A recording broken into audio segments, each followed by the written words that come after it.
राधे राधे। जय श्री गणेश। आप सभी को आज हम बुधवार के दिन भगवान श्री गणेश का स्मरण करते हुए बुधवार की पावन व्रत कथा सुनेंगे। समतापुर नगर में मधुसूदन नामक एक व्यक्ति रहता था। वह बहुत धनवान था। मधुसूदन का विवाह बलरामपुर नगर की सुंदर लड़की संगीता से हुआ था।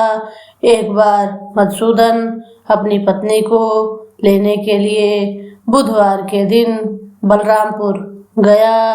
मधुसूदन ने पत्नी के माता पिता से संगीता को विदा कराने के लिए कहा। माता पिता बोले, बेटा आज बुधवार है, बुधवार को किसी भी शुभ कार्य के लिए यात्रा नहीं करते। लेकिन मधुसूदन नहीं माना। उसने ऐसी शुभ अशुभ की बातों को न मानने की बात कही। दोनों ने बैलगाड़ी से यात्रा प्रारंभ की। 2 कोस की यात्रा के बाद उसकी गाड़ी का एक पहिया टूट गया। वहां से दोनों ने पैदल ही यात्रा शुरू की। रास्ते में संगीता को प्यास लगी। मधुसूदन ने उसे एक पेड़ के नीचे बैठाकर जल लेने चला गया।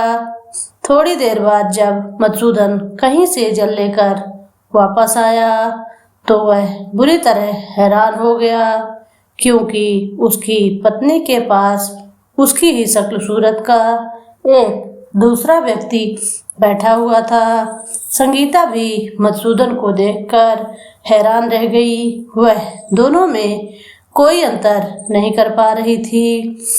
मधुसूदन ने उस व्यक्ति से पूछा कि तुम कौन हो और मेरी पत्नी के पास क्यों बैठे हो।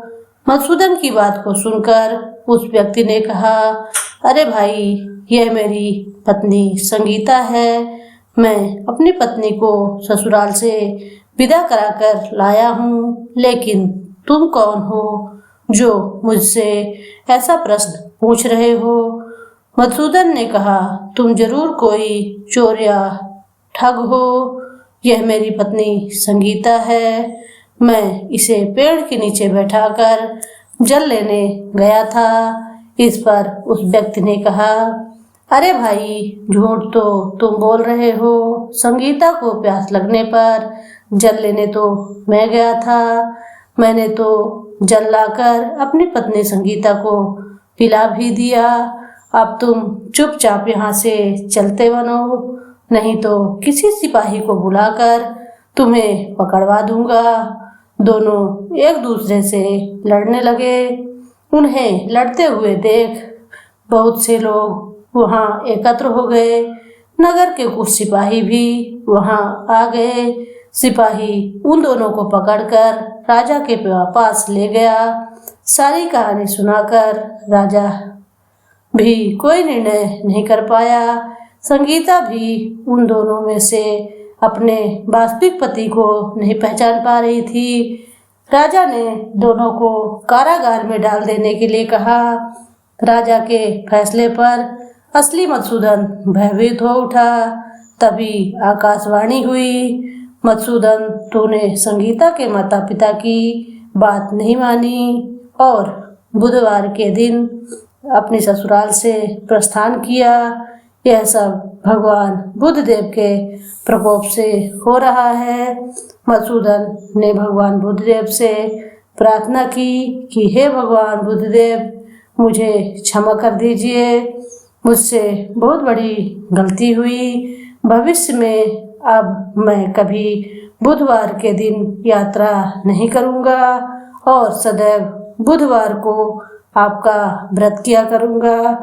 मधुसूदन के प्रार्थना करने से भगवान बुद्धदेव ने उसे क्षमा कर दिया। तभी दूसरा व्यक्ति राजा के सामने से गायब हो गया। राजा और दूसरे लोग इस चमत्कार को देखकर हैरान रह गए। भगवान बुद्धदेव की इस अनुकंपा से राजा ने मधुसूदन और उसकी पत्नी को सम्मानपूर्वक विदा किया। कुछ दूर चलने के बाद रास्ते में उन्हें बैलगाड़ी मिल गई। बैलगाड़ी का टूटा हुआ पहिया भी जुड़ा हुआ था। दोनों उसमें बैठकर समतापुर की ओर चल दिए।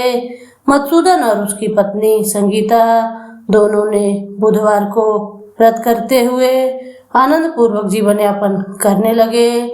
इस तरह भगवान बुद्धदेव की कृपा से उनके यहाँ खुशियाँ बरसने लगी। इसी तरह जो स्त्री पुरुष विधिवत बुधवार का व्रत करते हैं, व्रत कथा सुनते हैं या पढ़ते हैं, भगवान बुद्धदेव उनकी सभी कष्ट दूर करते हैं। धन्यवाद। अब हम आरती करेंगे।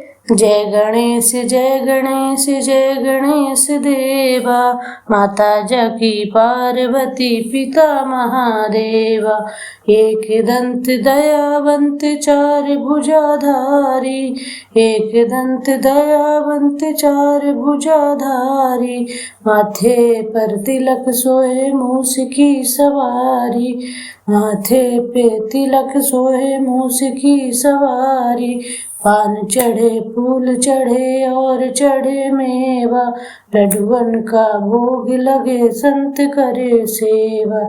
जय गणेश जय गणेश जय गणेश देवा, माता जकी पार्वती पिता महादेवा, अंधे को आँख देत कोढ़िन को काया, अंधन को आँख देत कोढ़िन को काया, भांजन को पुत्र देत निर्धन को माया, भांजन को पुत्र देत निर्धन को माया, सूर श्याम शरण आए सफल कीज सेवा, माता जकी पार्वती पिता महादेवा। जय गणेश जय गणेश जय गणेश देवा, माता जकी पार्वती पिता महादेवा।